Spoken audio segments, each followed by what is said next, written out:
Hello ചങ്ങായിമാരെ, എപ്പോഴേ നമ്മൾ ചെറിയൊരു വീഡിയോ എടുത്തോട്ടോ. അപ്പം നമ്മൾ മാവൂരേക്ക് വന്നാണ്. മാവൂര് മാർക്കറ്റിൽ എടുത്തോട്ടോ നമ്മൾ.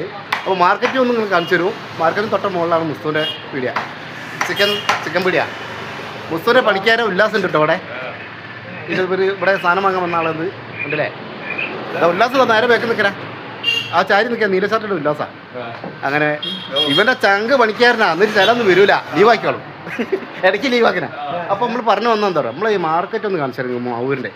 അപ്പോൾ മാർക്കറ്റിൻ്റെ പുറത്തേക്കാണ് ഇപ്പോൾ മീൻതാട്ട് ട്രെയിനുണ്ട്, നിങ്ങൾ കാണാൻ കണ്ടില്ലേ. ഇത് മാർക്കറ്റിൻ്റെ പുറത്തെടുത്തിട്ടാണ് മാർക്കറ്റ് ചെയ്യാൻ പറ്റിയിട്ട്. അപ്പം മാർക്കറ്റ് കൂടി ഒന്നുകൂടി ഇങ്ങനെ കാണിച്ചു തരാം. ഇത് മാവൂരാട്ടോ സംഭവം, കണ്ടില്ലേ, ബാക്കോട്ട് കാണാം. അല്ല, ആ മുകളിൽ ഭാഗം കാണുന്ന കമ്പനിയുടെ സ്ഥലമാണ്. ഗോൾഡൻസ് എന്ന സ്ഥലത്തിൻ്റെ കോട്ടേഴ്സ് എന്ന സ്ഥലമാണ് മുകളിൽ കാണി. അപ്പോൾ പണ്ടൊക്കെ ഇവിടെ കണ്ടമാനം ആളുകൾ, ഇവിടെ 5000 ആളുകൾ ഈ കോട്ടേഴ്സ് താമസിച്ചിട്ടുണ്ട് എന്നാണ് പറഞ്ഞിട്ടുണ്ട് പഴയ കാലത്ത്, കമ്പനി ഉള്ളപ്പോൾ കേട്ടോ. അപ്പോൾ അത് കഴിഞ്ഞ് ഇപ്പോൾ എന്താ വെച്ചാൽ, പണ്ട് ഇവിടെ ഒരു മാർക്കറ്റ് ഉണ്ട് ഈ സമയത്ത് ഉണ്ടല്ലേ. നിൽക്കുന്ന സ്ഥലത്ത് നടന്ന സ്ഥലത്ത് ഒരു 2 സ്റ്റെപ്പ് ഇറങ്ങിയ ഒരു മാർക്കറ്റ് ഉണ്ടായിരുന്നു.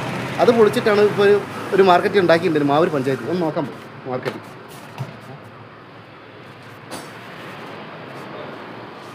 ഇതാണ് മാർക്കറ്റ് കണ്ടില്ലേ. നമ്മളൊരു കുഴിയിലേക്ക് ഇറങ്ങിപ്പോയിട്ട് അത്രയും വേസ്റ്റുകളും സാധനങ്ങളും അടി കിടക്കുന്നുണ്ട്, കണ്ടാൽ തന്നെ അറിയാം കണ്ടില്ലേ. ഇവിടെ വലിയൊരു മാർക്കറ്റ് കൊണ്ടുപോകാൻ പൈസ ചിലവാക്കി ഉണ്ടാക്കിയാണ്. പക്ഷേ മനുഷ്യരെ ഒരു ഉപകാരം ഇല്ലാത്തൊരു സാധനം അവരുണ്ടാക്കിയിട്ട് എന്തിനു വേണ്ടി ഉണ്ടാക്കിയെന്ന് അവർക്ക് തന്നെ അറിയില്ല കണ്ടില്ലേ. ഓരോട് ചോദിച്ചു കഴിഞ്ഞാൽ അവർക്കൊന്നും പറയാനുമില്ല. അപ്പോൾ ഇവിടെയുള്ള കച്ചവടക്കാരൊക്കെ വേറെ വേറെ ചെറിയ ചെറിയ സ്ഥലത്തേക്ക് ഇങ്ങനെ മാറി കച്ചവടം ചെയ്യപ്പോൾ ഇവിടെ ആകെ ഒരു മീൻ കച്ചവടക്കാരുള്ളൂ. ഇവിടെ ഇപ്പോൾ പണ്ട് 7 കച്ചവടക്കാരുണ്ടായ സ്ഥലം. അപ്പോൾ ഇവിടെ കച്ചവടമല്ല ഒന്നുമില്ല ഇപ്പോൾ ഇവിടെ. ഇത് സത്യം പറഞ്ഞാൽ ഉണ്ടാക്കി നാശാക്കി അങ്ങനെ വേണം പറയാം. ഈ സംഭവം പാറമ്മൽ അങ്ങനെ ദൂരത്തെ ഓരോരോ സ്റ്റേജുകളാക്കി മീൻ കച്ചവടം മാറ്റി ചെയ്തു കണ്ടില്ലേ. ഇതൊന്നും ഒരു വസ്തുവിനെ പറ്റില്ല കണ്ടില്ലേ, നാശാക്കി. ഓക്കെ ടീംസ്, ഇപ്പോൾ ലൈക്ക് ഇടണം, ഷെയർ ചെയ്യണം, ഫോളോ ചെയ്യണം കേട്ടോ.